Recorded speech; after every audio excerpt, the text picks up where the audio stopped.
Hey guys, welcome back to a brand new Ninjago video here on the channel. My name is TannerFishies. In today's video, we are going to be discussing one of the biggest reveals from Ninjago Crystallized, which in a way has been 10 years in the making. My goal for today's video is to discuss this big reveal because honestly, out of everything in Ninjago Crystallized Part 2, especially in terms of the final couple of episodes, this is what hit me most of all. I've been wanting to do a video on this subject ever since Ninjago Crystallized ended, and I'm very excited to finally get into this subject. Before we begin today's video though, I must give you guys a very heavy spoiler warning. This video will indeed contain spoilers for Ninjago Crystallized, and especially in terms of the final few episodes. And like I said, this is one of the biggest reveals of the entire season, at least according to my own opinion. So once again, spoilers are ahead, you have been warned. So in terms of the big reveal, obviously during the battle between the Overlord, Garmadon, Lloyd, and Harumi, the Overlord decides to drop a major bombshell. That bombshell being that he was the one all those many years ago that caused Garmadon's corruption initially. The Overlord explains that back during the early days of Garmadon and Wu's life, he was the one that actually possessed the Great Devourer, the legendary serpent that would end up biting Garmadon, sending him on this path of evil. After the Devourer bit Garmadon, Garmadon's corruption began immediately. The corruption would take years to fully manifest, ultimately culminating in the battle between brothers when Garmadon was banished down to the underworld, thus kicking off the main Ninjago saga that we all know and love. Like the Overlord said though, he was the one responsible for corrupting the Great Devourer. It's very likely that the Great Devourer was simply some type of random garden snake until she was ultimately possessed by the Overlord. As I mentioned in my review for the episode Dragon Form, you can see this corruption working a couple of different ways here. You can see this as the Overlord either purposely and personally going out of his way to possess this specific snake, or you could see this as the Devourer being corrupted by the shifting balance, which is always occurring between good and evil, between the Overlord and whatever remains of the first Spinjitzu Master. I like to think that the Overlord personally chose the Devourer to do his evil bidding, and the Overlord explains in Ninjago Crystallized that the goal here was to get the snake to corrupt Garmadon, ultimately leading Garmadon to become the perfect vessel for the Overlord, which he would eventually turn into during the final battle of Season 2 when the Overlord possessed Garmadon's body. The corruption of the Devourer ultimately led to this moment right here, where Garmadon's body was truly given to the Overlord to do his evil bidding. It would also go on to explain why after the final battle of Season 2,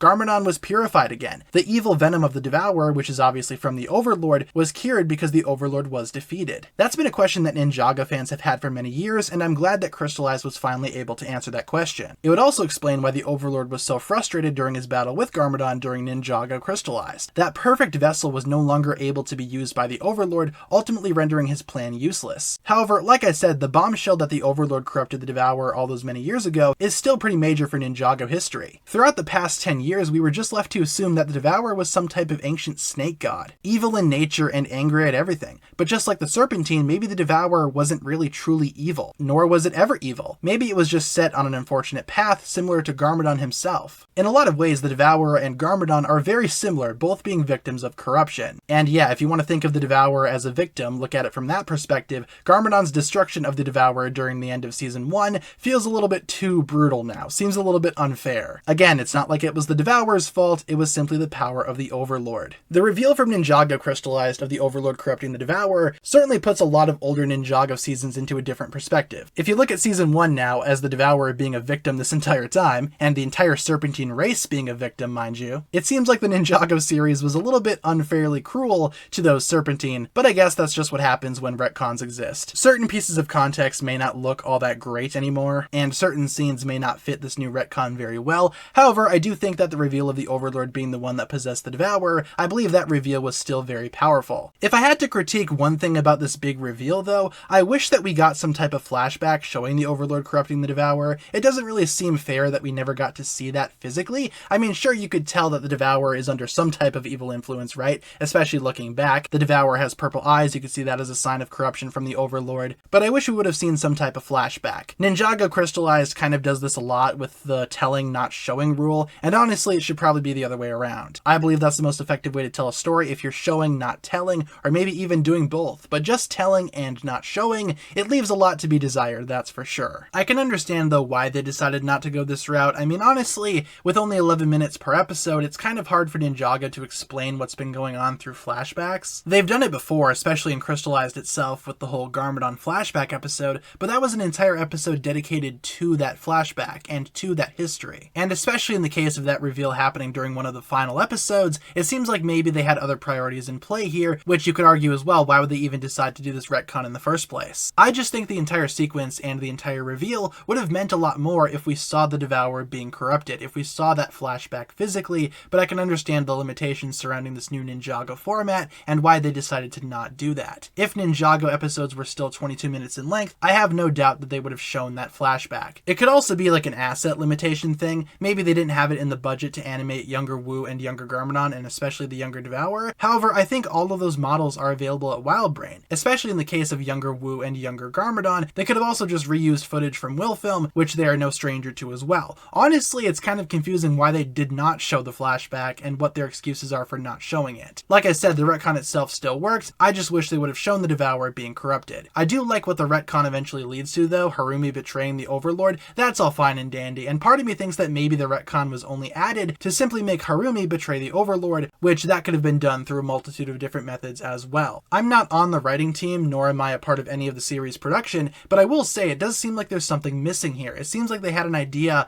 but it wasn't really executed in the best way, though the idea itself was a pretty sweet idea, I must say. Also, I should probably mention, there's no way that the Ninjago series had this in the back pocket the entire time. Not once during the original couple of Ninjago seasons did we ever get any type of mention of the Overlord corrupting the Devourer. There might be a couple of lines here and there, but from what I remember, that was never the case. I don't think that Ninjago had this in the back pocket the entire time, because like I said, this retcon does put a lot of things into a very interesting perspective, and it's not as clean as I would like it to be, and once again, I doubt that Ninjago had this in mind the entire time, and we're just waiting for this big reveal here. It's a retcon that was obviously a retcon, but it works really well, I'd say. There are several things in Ninjago Crystallized that left a lot to be desired, but the Great Devourer being a possession of the Overlord is not one of them, I'd say. I'm personally a huge fan of this retcon. I don't really see anything wrong with it. I think it's awesome, but of course, those are just my thoughts. I think it works really well, but I'm curious to see what you guys think about all of this as well. So with that being said, that'll pretty much wrap it up for my thoughts here. Like I said, this was just a quick video of me going over this big reveal from Ninjago Crystallized, that of course being the reveal that the Overlord himself corrupted the Devourer, which ultimately would go on to bite Garmadon. In the comment section down below, feel free to let me know what you thought of the Great Devourer twist in Ninjago Crystallized. Do you like it? Do you not like it? Do you think it fits within Ninjago history? Why or why not? Or is it something that you consider a problem of Ninjago Crystallized? If so, that is totally fair. All opinions are welcome down below. I'm just a big fan of this reveal. I thought it was awesome, and I'm curious to see what you guys have to say about it. Like I said though, that'll wrap it up for my thoughts here. Thank you all so much for watching. I really do appreciate you guys checking out today's video. If you enjoyed this one, be sure to like and subscribe, do all that fun stuff, and I will talk to you guys again really soon for another upload. Peace.